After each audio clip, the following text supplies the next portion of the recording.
Hello, everyone, and thanks for joining us today. On behalf of the Environmental Finance Center Network, welcome to our webinar on understanding harmful algal blooms. My name is Tess Clark. I'm a program coordinator at the Syracuse University Environmental Finance Center, and we're really excited to be offering this webinar. It is the first time we've done a webinar about harmful algal blooms. Here in New York State, utility managers and elected officials are getting more and more concerned about HABs and how they can negatively impact their community, both from the drinking water side of things and also from the local economy perspective. So we've asked some exceptional guest speakers to provide a quick primer on HABs and also to give an in-depth look at the current HABs monitoring and research going on in New York State, which we think will be helpful to everyone joining us today. But before we get into that, there are a few logistical items to keep in mind. During the training, everyone will be kept on mute to ensure audio quality. If you have a question, please type it into the GoToWebinar question dialog box at any time throughout the session. All the questions will be answered at the end of the webinar. We will also be posting a video recording of today's webinar on our website, www.efcnetwork.org. And we'll do that within a week of today's date. We will also send a follow-up email with a link to the video and any other relevant material, so keep an eye out for that. We do not submit our webinars to licensing agencies for pre-approval of continuing education credits. We do provide certificates of attendance as a courtesy. It can take 1 to 2 weeks to send out certificates of attendance, and you must attend the entire webinar to receive one. And you must be joined to the webinar using the instructions you received from GoToWebinar and using a unique email address. Again, we can't guarantee that our webinar will meet any type of PDH or CE requirements, so please make sure you work with your licensing agency to ensure that you can submit for CEUs. If you have questions, you can reach out to smallsystems@syr.edu. Now for a little bit about us. The Environmental Finance Center Network provides training and technical assistance to small public water systems in all U.S. states and territories to help water systems achieve their managerial and financial goals. And here you can see the various centers that make up the Environmental Finance Center Network. We work together to create solutions to difficult how-to-pay issues of environmental protection and improvement. And on that note, I'd like to introduce our speakers for today's training. First, you'll hear from Nick Willis of the Wichita State University Environmental Finance Center, and he'll be kicking things off. And then you'll also be hearing from Amy Klinkhammer from the New York State Finger Lakes Hub on the great work that they are doing researching and monitoring HABs in New York. So Nick, at this point, I will turn things over to you. All right, thank you.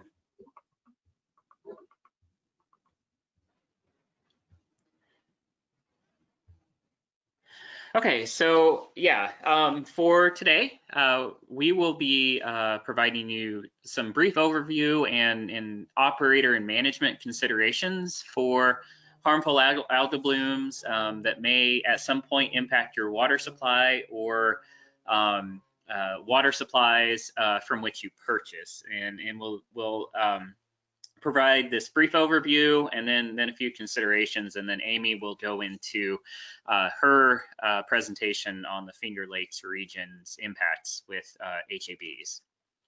So harmful algal blooms are caused by cyanobacteria. So there's a lot of different species of bacteria which are photosynthetic. So they're algae. They get their energy from sunlight, just like plants. It is a global concern. These are basically everywhere where humans live. The cyanobacteria will live. The main concern is health impacts, both for humans and animals. So there have been reported illness and death in over 50 countries and within 35 states in the United States. So what happens and what's the concern here is that the cyanobacteria produce toxins which can be absorbed dermally, so through your skin. It can be inhaled, so actually you can get toxins from, say, for example, being downstream, downwind on a windy day from a harmful algal bloom. So you want to keep your distance there. They can be ingested, most commonly through drinking the water, and this is where you have a lot of livestock and pet impacts, or less commonly if it were to get into a drinking water supply and consume directly. Also, you can absorb the toxin through your eyes. So if you're swimming, you could really kind of get a fourfold factor of exposure to this toxin. And while there's several toxins, microcystin is the most commonly measured one, at least in our area of the country. Most or all states have some sort of monitoring and reporting program for harmful algal blooms. And we'll talk a little bit about the one in Kansas, and then Amy will definitely cover a lot more on New York State. So you have cyanobacteria. If you get a whole lot of the cyanobacteria, you can get a harmful algal bloom. So this cyanobacteria is part of the natural environment. It's only when the population gets really high and out of balance is when you have large cause for concern.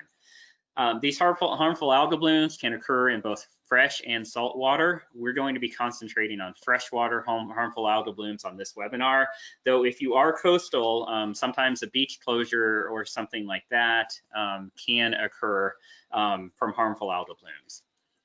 These blooms can occur anytime, but like most things with living biological systems, more activity will occur in the summertime months. It's just more conducive to thriving for harmful algal blooms. These can be problematic throughout the United States, including all the way into Alaska down to Florida. Also, this is a problem throughout the world, so we're in no way unique. The primary cause, it is believed, is that is excess nutrients in the water, particularly phosphorus in freshwater systems. So why is this a concern to drinking water? So these harmful algal blooms, at kind of the lowest concern is that the algae in the water can cause bad taste and odors in drinking water. So not necessarily a health concern, but certainly a concern about customer service and customer satisfaction and trust in what they're drinking. If something tastes bad, people tend to not believe it's safe, even if it is. We can have water supplies that are contaminated by the harmful algal bloom toxins. So in which case, if this were to get into drinking water supplies, you could have toxic exposure through drinking the water.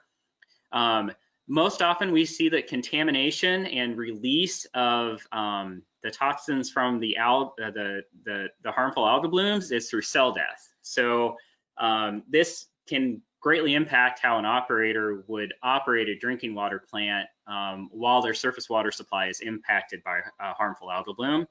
And it is important to note that this does seem like something most treatment plants will be able to deal with through some changes in both processes and or chemical and or filter usage. So this is not a problem that people think we won't be able to get through, we will be able to treat our way out of most harmful algal bloom impacts on surface water supplies. So if you are in another state other than Kansas, you'll want to take this information and look for your equivalent at the local level. At the state of Kansas, the Kansas Department of Health and Environment has both monitoring and sharing of information. They actively issue watches, warnings, and sometimes even closures based on harmful algal blooms. In most places, given the number of surface waters there are, any sort of monitoring program is going to be complaint driven. There's not going to be enough staff at the state level to routinely look at all of the surface water bodies within a state. So that's an important thing to know, is that it's good to know your state is out there looking for things, but if you are a public water provider and you're pulling water from a surface water supply, you probably want to educate yourself on what to look for as well. because most state monitoring situations, they're only going to be told about a potential harmful algal bloom after the bloom has gotten going, and at which point it may already be hazardous. So educate yourself if you are in utility operation or management as to what to look for in a harmful algal bloom. So within the state of Kansas, there have been harmful algal blooms in surface water supplies, which are being utilized by water utilities.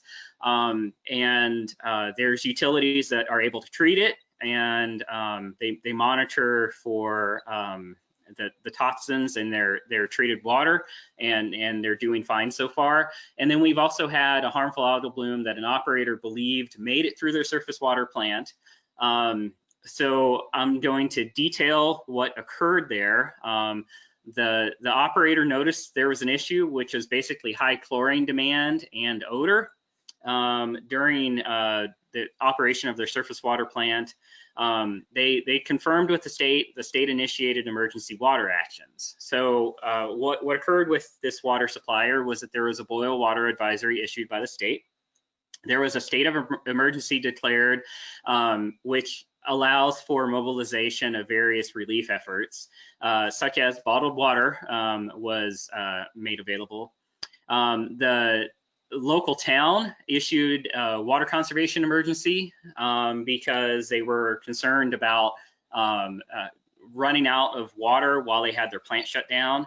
Ultimately, they did install treatment that the engineers believed was suitable for their plant and their surface water supplies. So hopefully they won't have any further issues with that. If you are an operator listening today, some things you might want to leave this webinar and look for is, first, is your source water vulnerable? Some water supplies are much more vulnerable to harmful algal blooms than others. And probably the best way to know is if there's been blooms in the past, that's a very good indication you'll likely have them in the future. This might be something you need to talk to state level water quality people to get a better grasp of your local condition. Secondly, do I have a response plan? And your response plan should include, at a minimum, what do I do with my treatment plant in case of a harmful algal bloom? What is the response of the regulator going to be, and the public side response? Is it a boil water issue? Is it a do not drink order? There's a lot of different possibilities there. Also, do you have backup water supplies? So interconnections, or in the case of this Kansas community I was talking about, they had groundwater as well, but not enough to meet those peak summertime demands. So what is your interim water supply until the issue is resolved? What can your plant currently do? So what are your current treatment capabilities? Some plants will likely be able to remove this. You need to verify if at all possible for your own surface water supplies. You also need to know what assistance is available at my state. This may be training and technical assistance. So if you and other operators in the state need to understand harmful algal blooms more, ask your local primacy agency to help arrange some harmful algal bloom operator training, possibly some of the state water associations as well. Likewise, you may see if there's engineering or design assistance to help you formulate a plan for your treatment plant so that you can deal with the impacts of harmful algal blooms in your surface water supply. If you are a purchaser of water, you do need to know if your provider is vulnerable and what plans they have in case of a harmful algal bloom. My last slide before I turn it over to Amy is aimed at leadership. So board members, utility directors, people in state level policy positions, some things you might need to know are what your watershed is and what are its stakeholders. So there will be people on this webinar who have 100% forested watershed. There will be others that's mainly agricultural land, some pasture land, some mainly desert. Those are all going to have very different stakeholders involved. You also need to know who your major polluters are. Some small watersheds will have no major polluters. Others might have multiple large wastewater treatment facilities that are contributing to nutrient pollution. Additionally, understanding who is working with watershed management and 319 planning within your watershed is valuable. It's important to know some of the basics of planning for a harmful algal bloom response and to understand your opportunities and limitations. If you're a public water provider and you have a very small undeveloped watershed, one of those opportunities might be to acquire quite a bit of that land to protect your water quality. However, if you're a small water provider and you pull from a massive watershed, the amount of impact any of your actions can have on harmful algal blooms in your water supply is quite limited. So those are things that I will now turn it over to Amy.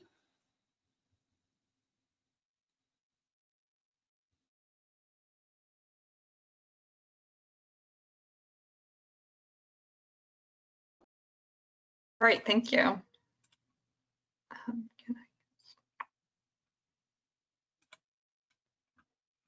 Okay, so my name is Amy Kling. I am with the Finger Lakes Watershed Hub, which is at New York State DEC.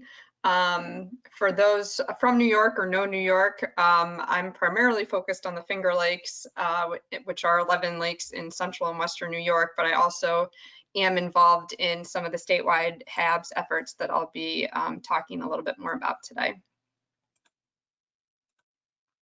So objectives for this presentation, I'm just going to provide a brief overview of DEC's Harmful Algal Bloom Program. I'm including our NYHABS program, which is a GIS-based platform showing real-time HABs in New York State, and provide an overview of Governor Andrew Cuomo's 4-point HABs initiative that was announced at the end of 2017. And two main parts of that initiative include a HABs advanced monitoring pilot we're working on with USGS and mitigation pilot projects that I will be focusing most of the time on. So the New York State HABs program, so broader New York State, it's an interagency collaborative effort between us, DEC, Office of Parks, Recreation and Historic Preservation, and the New York State Department of Health. It's important to note that DEC does not oversee any health-related issues related to HABs. That is overseen by the Health Department, but we work really closely with the Health Department. So it truly is a collaborative multi-agency effort. So we get reports of HABs, it gets published to our website, and then we also help alert our agency partners for potential blooms and confirmed blooms throughout New York State. DEC coordinates extensive monitoring. We have, over 8,000 ponded water bodies in New York State. We are either on or have partners monitoring over 400 lakes per year, and we are actively monitoring those and getting that information up on our NYHAB site. As I mentioned, the drinking water is overseen by local drinking water operators as well as state and local health departments. Regulated swimming beaches have very protective response protocols based on visual only observations, and that's again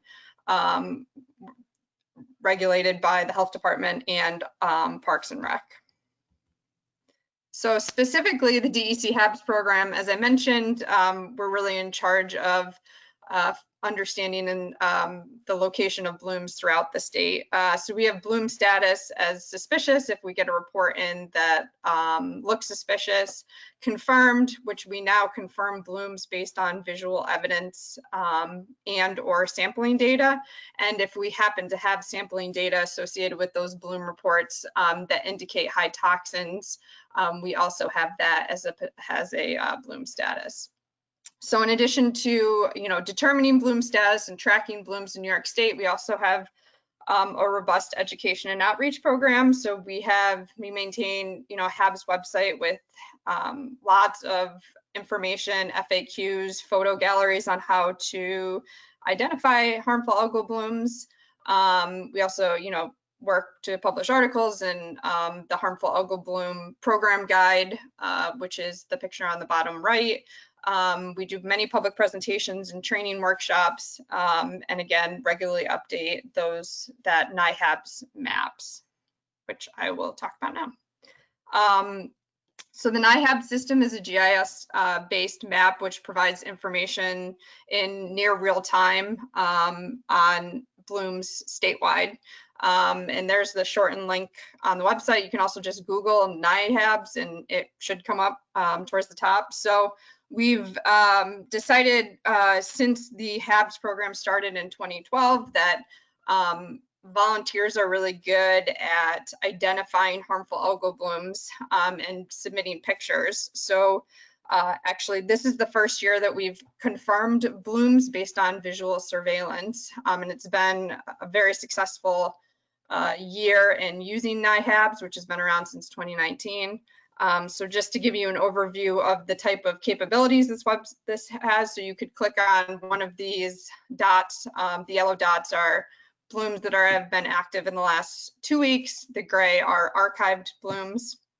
This is from 2012, so I can click on one of these dots and you can actually see the pictures that are submitted with it. And you can see those pictures. You can see the information that at that point that HAB was suspicious. In 2020, that would have been confirmed based on that picture.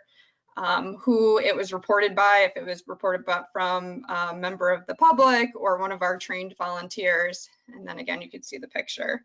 And you can go on and actually download all of the data that we have on here, and we encourage people to do so and take a look at this site. It's been very useful. So this is just a map of the blooms that have been reported, and this was from 2019.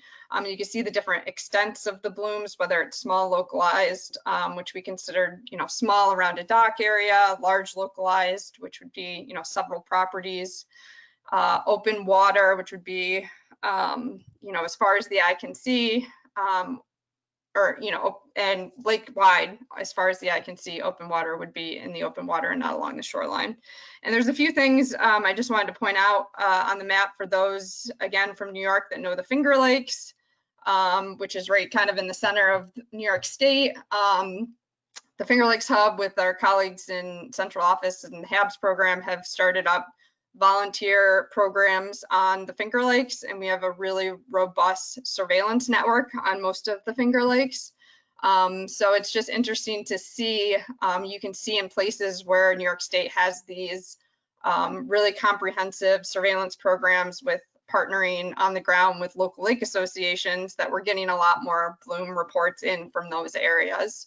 Downstate as well towards the city, we work really closely with New York City DEP and Central Park. So you can just see that is not necessarily more blooms are happening in those areas and on those lakes. We just have gotten really good at training volunteers to look for blooms in those areas. So Governor Cuomo's HABS initiative was part of his 2018 State of the State proposal. So at the tail end of 2017, he announced a 4-point harmful algal bloom initiative, which I'll talk a little bit about. So the first was to host a series of harmful algal bloom summits statewide to talk about potential drivers of HABs in New York and bring in experts from across the country. To also identify 12 priority lakes and create action plans and supply funding for those action plans, to do a CyanoHABs advanced monitoring pilot study with USGS, and to also pilot in-lake mitigation projects. So I'm going to give a very broad overview of the first 2 points and talk a little bit more about 3 and 4. 1 and 2 are actually have been completed, and 3 and 4 are currently ongoing. I could probably talk for an hour on each of these components. So again, it will be a very broad overview, so I apologize. So as I mentioned, there are thousands of lakes in New York State, so choosing 12 priority lakes was not an easy task. but we did, and you could see the list of the 12 priority water bodies and the distribution in the state. 5 of them were Finger Lakes that we worked really closely on. And all priority lakes are water supplies or critical tourism drivers. And it was a good variety of lakes that represented different lake characteristics to kind of be representative of the broader thousands of lakes statewide. So we hosted a series of 4 HAB Summits that had components that were open to the public. The 12 lakes were divided into 4 regions. So we had a HAB Summit in each of the 4 regions. These took place in this winter, spring of 2018. We had experts from Michigan, North Carolina, Ohio, Vermont, from many institutions within New York State, and many partners, both with Department of Ag and Markets and state, county, town officials, members of various levels of government. And presentations and discussions were focused on potential drivers of HABs, including sources of nutrients and nutrient reduction strategies, understanding algal ecology, and potential HABs, treatment technologies, and a lot more.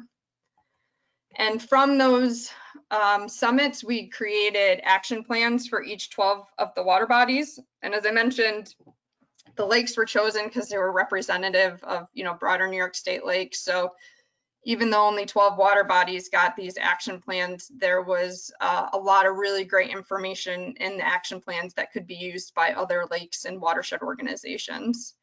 So each action plan included a summary of the lake and water quality, as well as the history with HABs, and also identified potential HABs triggers in that particular lake and water body and watershed. And we had a great consultant that worked with us on providing, and we did lake-specific steering committees that helped us put together implementation projects that could potentially address harmful algal blooms. So the third component of the Governor's HABs initiative was an advanced monitoring pilot program, and this was in collaboration with USGS and is currently ongoing. So it's multifaceted approach. It started in 2018, and it was to inform the development of a statewide advanced monitoring strategy for HABs, and also hopefully enhance the scientific understanding of the environmental factors associated with HABs. So we installed new and advanced HABs monitoring and meteorological stations on 3 study lakes and created a user-friendly, publicly accessible web application, which I'll show in a bit, for data dissemination and analysis. And then we also hope to characterize the discrete water quality parameters, that we're looking at specifically for HABs, and potentially create predictive and surrogate models for, again, better understanding conditions that lead to bloom formations and hopefully understanding ways to prevent them. So this is just a little snapshot of the different components of this advanced monitoring project. The first A is an in-lake automated monitoring platform, and that all of that data is accessible on the USGS website, which I'll show in a second. Also included was tributary discrete sampling, which was in the lake right off tributaries to better understand tributary inputs, and shoreline mapping to see if there were any hot spots along the shoreline. Intensive water quality sampling of the tributaries actually in the streams, and intensive lake characterization.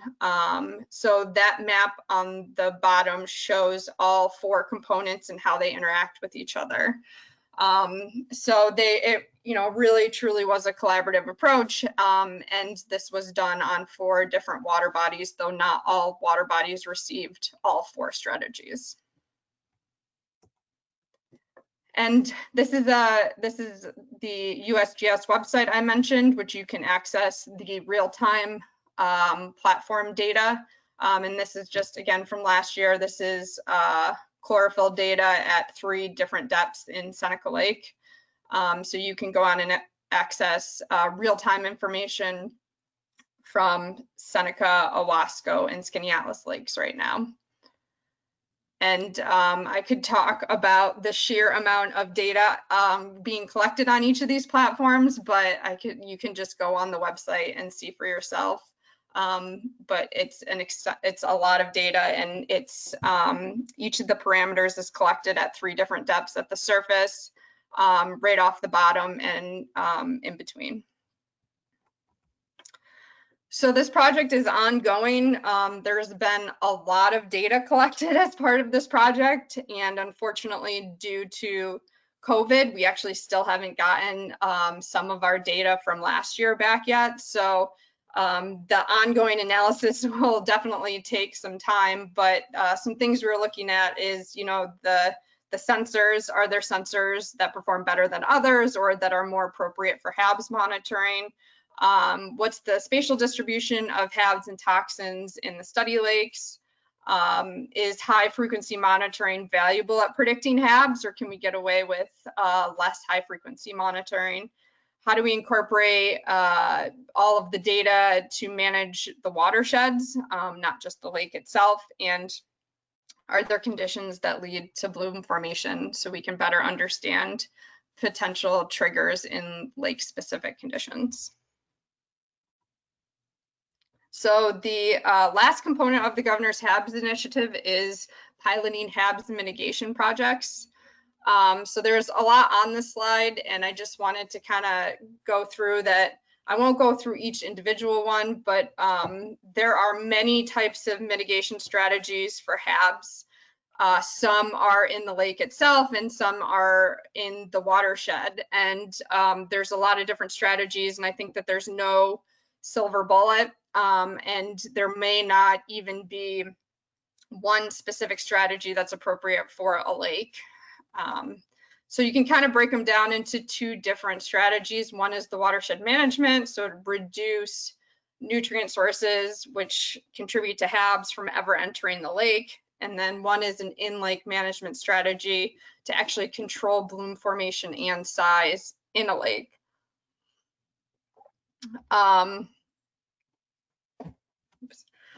So the watershed management side is incredibly important. Unfortunately, a lot of times nutrient reduction efforts take a longer period of time to have any sort of impact on the lake itself. So while these strategies are really important, sometimes pairing them with in-lake management strategies can be an effective 2-prong approach. So the HABs mitigation strategies that were piloted as part of this project were those in-lake management strategies. So again, that's not the only thing we are looking at. Watershed management and nutrient reduction from the watershed is incredibly important.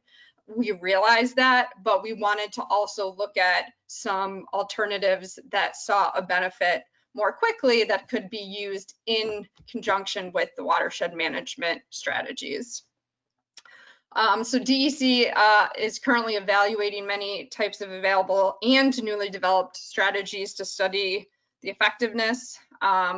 We had 2 phases of this project. The first phase was in 2018-2019, and those included looking at nutrient inactivants like alum, hydrogen peroxide, ultrasonic devices, dissolved air flotation. And phase 2, which happened this year, includes habitats, which is a technology developed by Army Corps, and hydrodynamic cavitation, which is a technology recently implemented by SUNY ESF, SUNY College of Environmental Science and Forestry in Syracuse, and electrochemical oxidation, which was developed by Clarkson University up in Potsdam. So I am not going to go through each individual one, but I'll provide kind of an overview of a few of them. So in phase 1, as I mentioned, we looked at hydrogen peroxide, ultrasonic devices, and nutrient inactivants, and 5 different lakes. And each of these lakes, you can see by the chart in the top right, are relatively small lakes and relatively shallow lakes. They were selected because they've had documented HABs in the past, have elevated nutrients, and are relatively small. So hydrogen peroxide, there's research that have shown the efficacy in targeting harmful algal blooms. It's not frequently used in New York State. Hydrogen peroxide breaks down into water and oxygen, possibly limits oxygen depression in lakes, possible shift in algal community composition, and there's also possible oxidation of toxins, so destruction of toxins. Ultrasonic devices, there's been some research, but its efficacy is still, unknown. There's been some use in New York State. It emits high frequency sound waves that affect gas vacuoles in the cyanobacteria. So they're unable to regulate their buoyancy up and down in the water column. And then again, so ultrasonic device, there's a relatively large upfront investment, but once you purchase the device, there's relatively low operational costs. Hydrogen peroxide is a registered pesticide in New York State. I think the one we looked at was Green Clean. So there are permitting requirements needed for hydrogen peroxide as a pesticide permit. So specifically, hydrogen peroxide and ultrasonic devices were investigated to see if there was a change in blooms observed with the treatment. Was there any change in toxicity with the potential of lysine cyanobacteria cells to release toxins? Were there any shifts in chlorophyll concentrations, clarity, or user perceptions? And did any of the community structure for phytoplankton and zooplankton shift with the treatment? So a quick recap on some of the results. So this is for Lake L,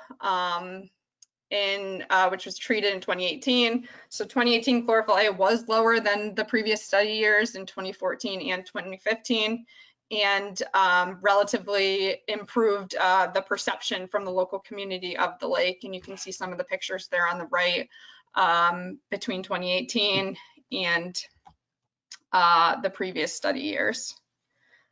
So half the lake treatment with high phytoplankton diversity prior to treatment, and that was sustained throughout, more effective. The treatment area and dose was sufficient to keep the cell densities low, even though the cyanobacteria was still the documented taxa. In Lake D, also treated with hydrogen peroxide, there was no trend in clarity, chlorophyll, or the perception of water quality from the community. And you can see the pictures there show still a pretty green lake, consistent with years previously.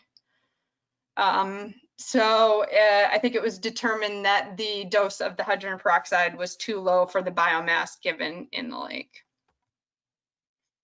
In Lake C, hydrogen peroxide and ultrasonic devices were used in conjunction, and there was no difference in the clarity between the treatment, ultrasonic or hydrogen peroxide in the areas treated. 2018, the air treat was not significantly different than the long-term trends in clarity and chlorophyll A. So unfortunately, there was little impact and little perceived impact.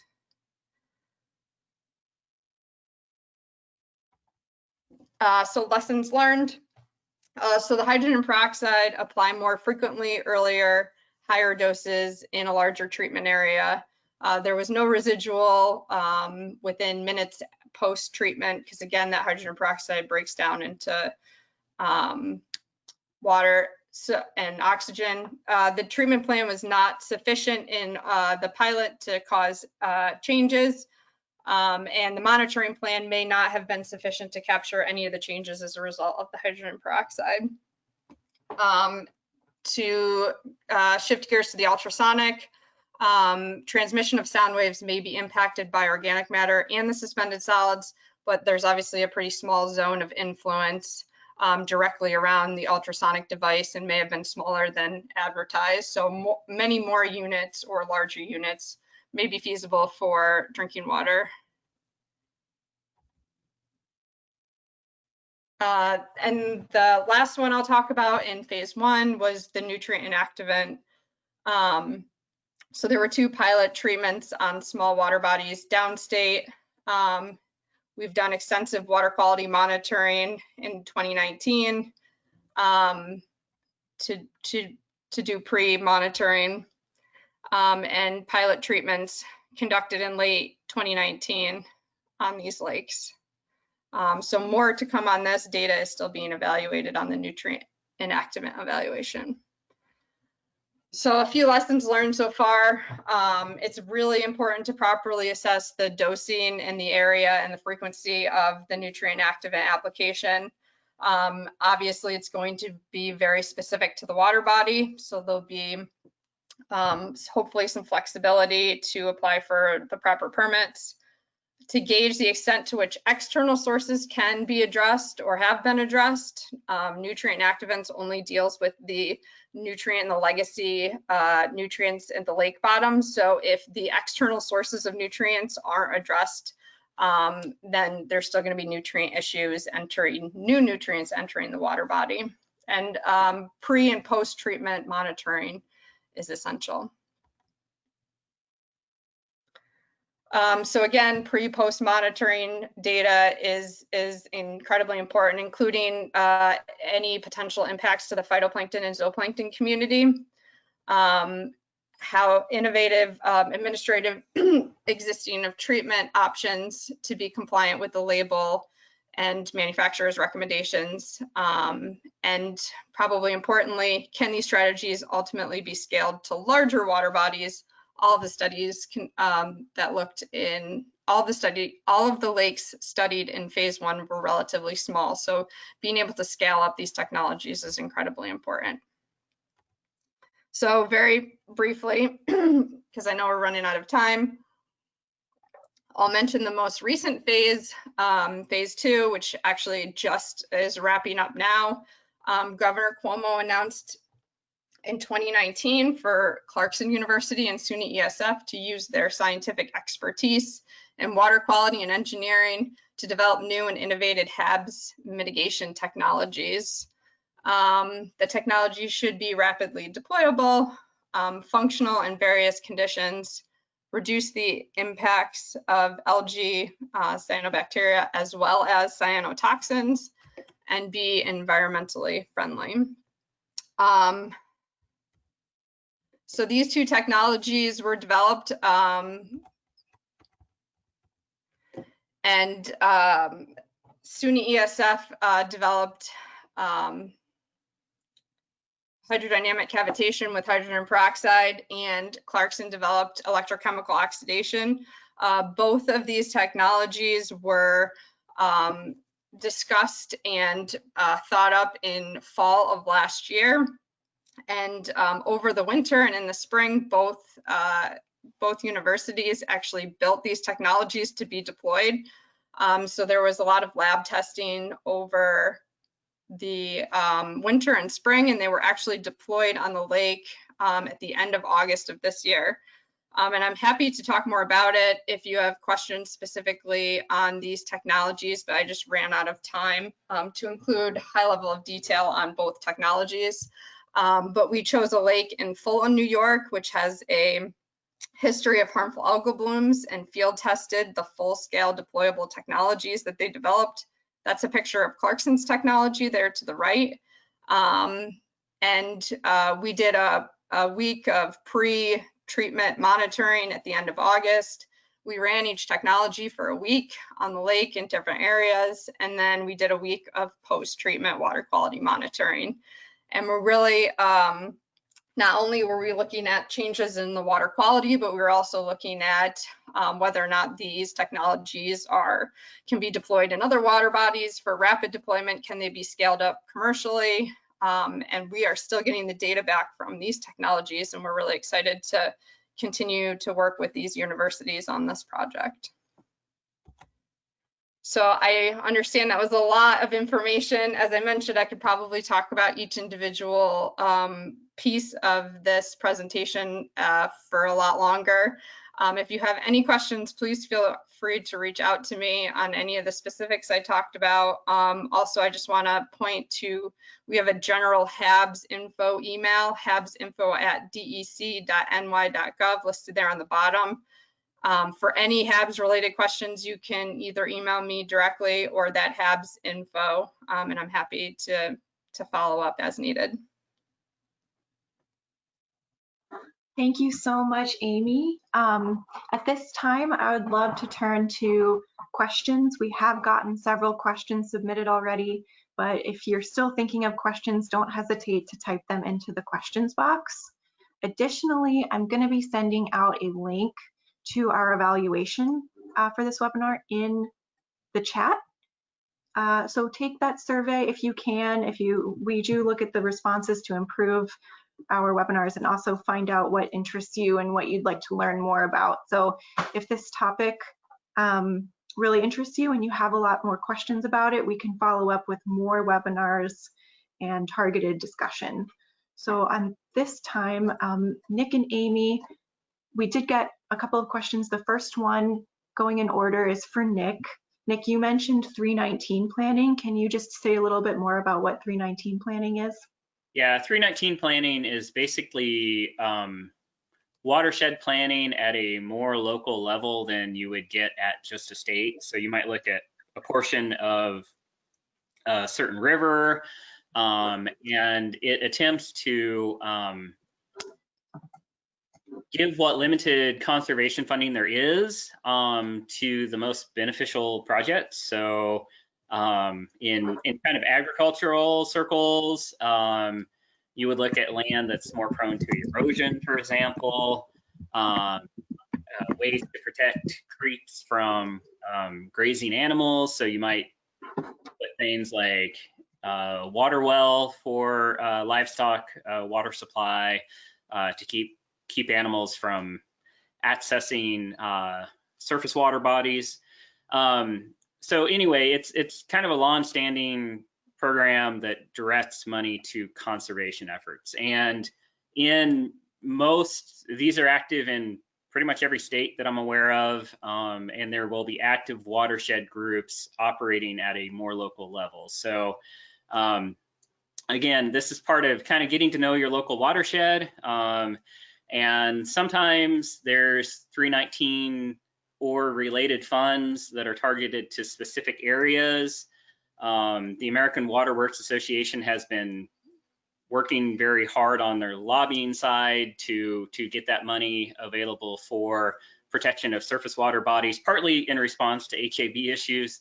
So again, familiarize yourself with that local resource. Great, thanks so much. You had also mentioned during your presentation that inhalation of HABs could put you at risk. Yes.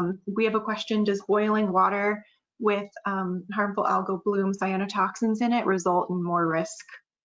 You know, I've certainly come across concerns about that from water regulators. Is this the correct response?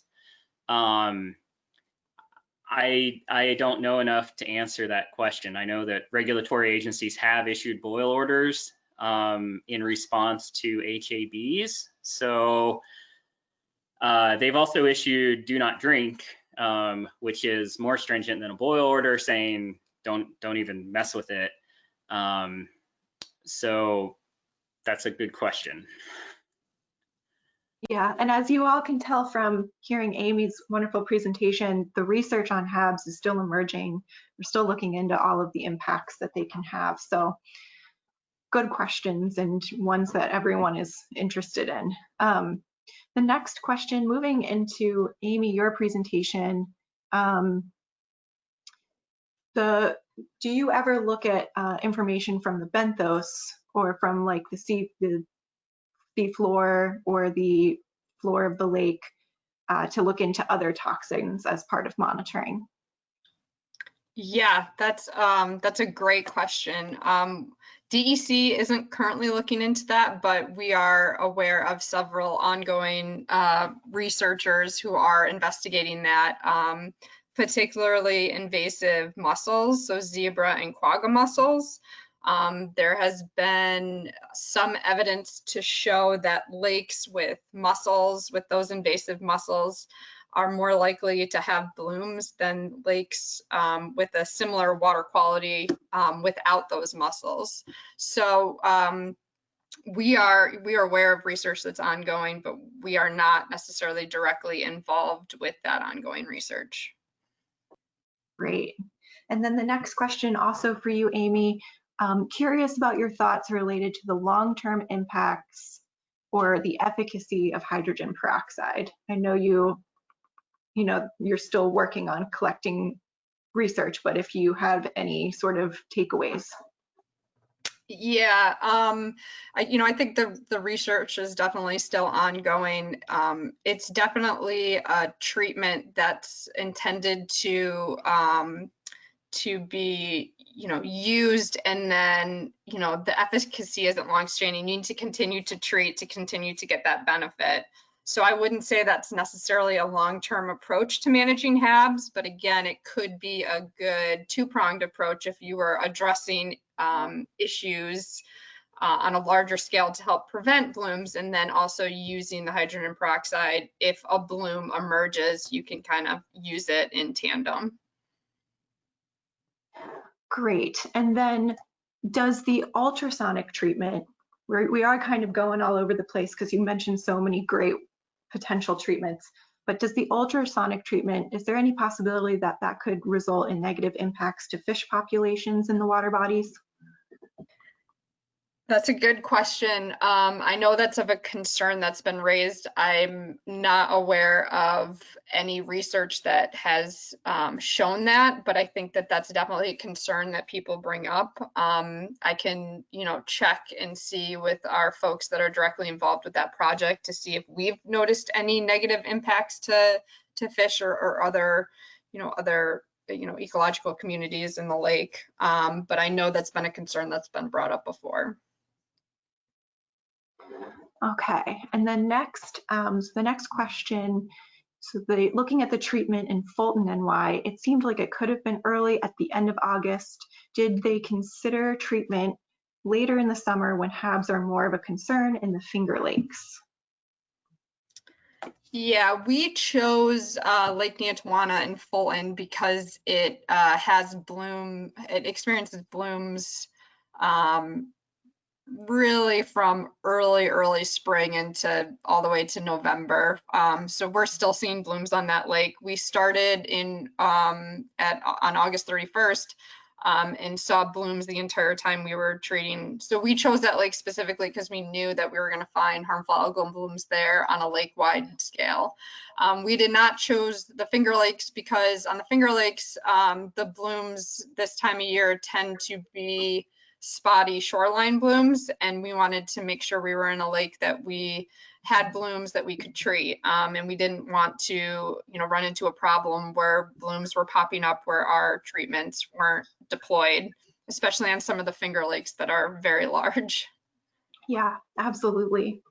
Okay, so turning a little bit more to the water plant, the treatment plant side of things, Nick, maybe you can jump in here, but what treatment techniques can be used in plants in order to mitigate adverse effects of the cyanotoxins in the supply water? So it seems like what plants that are out there that are dealing with it are going towards is a potassium permanganate and also activated carbon in the filters.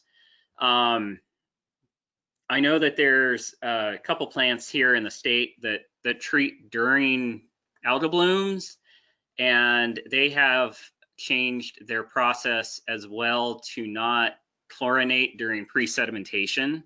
So the idea being that you keep the cells alive during sedimentation so they don't release that toxin. And I assume they would be releasing it like in the backwash ponds. But at that point, that's not going to get back into most plants. So definitely talk to operators in your area that are dealing with this. And I would think most of these would require primacy agency permitting. You need to have everything lined up before you make these changes. Don't change your treatment without regulatory approval. you know, everybody's surface water is quite a bit different. What works in Kansas, where our water's often quite warm in the summer and almost always quite hard water, may not be appropriate if you have a cold soft water lake. So yeah, that's kind of the treatment technology that I'm aware of. There may be something else for your specific situation. Awesome, thank you. And I do see we are getting plenty of questions, and we're sort of hitting the top of the hour. So if we don't get to your question, we will try to follow up in some way, and maybe we'll be able to answer your questions offline. But back to Amy, what kinds of monitoring do you already do, or do you plan to do for different types of agricultural chemical inputs?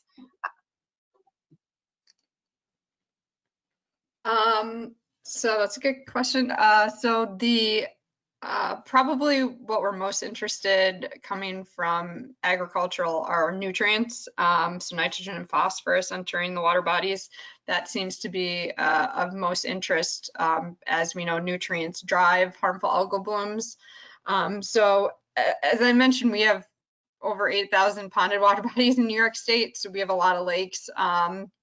So DEC staff goes out and conducts sampling on many water bodies per year, but obviously we can't be everywhere on all lakes all the time. So we actually also have a really robust network of citizen scientists through our Citizen Statewide Lake Assessment Program, CSLAP, where we partner with lake associations, and volunteers sample the lakes bi-weekly during the summer, 8 times per year, and that gives us a really great data set to track lakes in addition to our own monitoring statewide.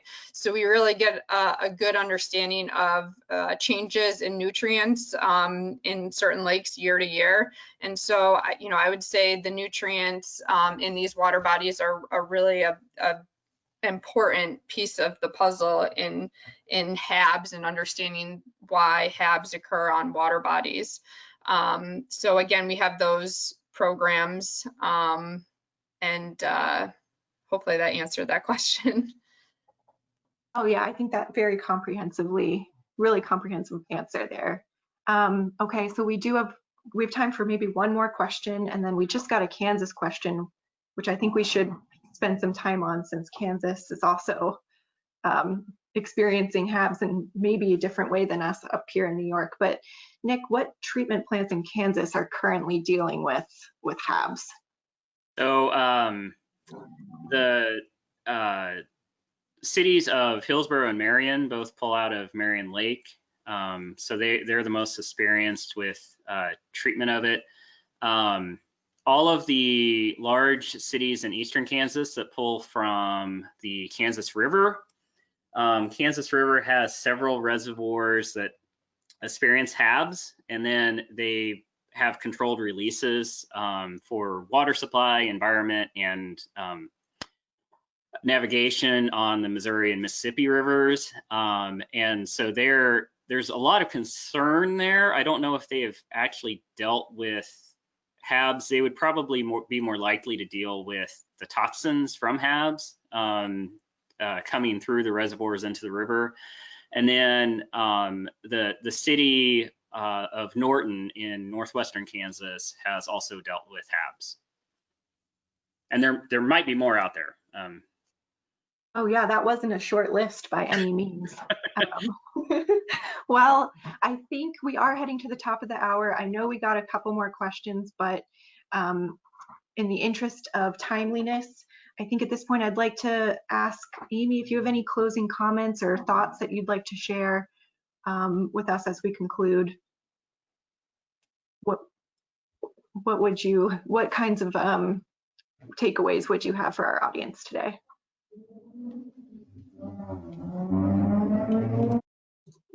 Sorry. Thank you for having me. I just wanted to, I would be remiss if I didn't point out, DEC and New York State in general has a really strong HABs program, and there's a lot of people involved. Obviously, it's not just myself, but that we have a really strong HABs program within DEC in our central office, but we also have really important state agency partners. And it's been great to work on these projects, but learning about what's going on in other states has been also a really incredible opportunity. So thank you, Tess, for putting this together. And I think it's been great to learn more from Nick and Brian about what other states are doing, and I would value an opportunity to continue this discussion and to learn more from each other. Thanks so much. And Nick, any last words?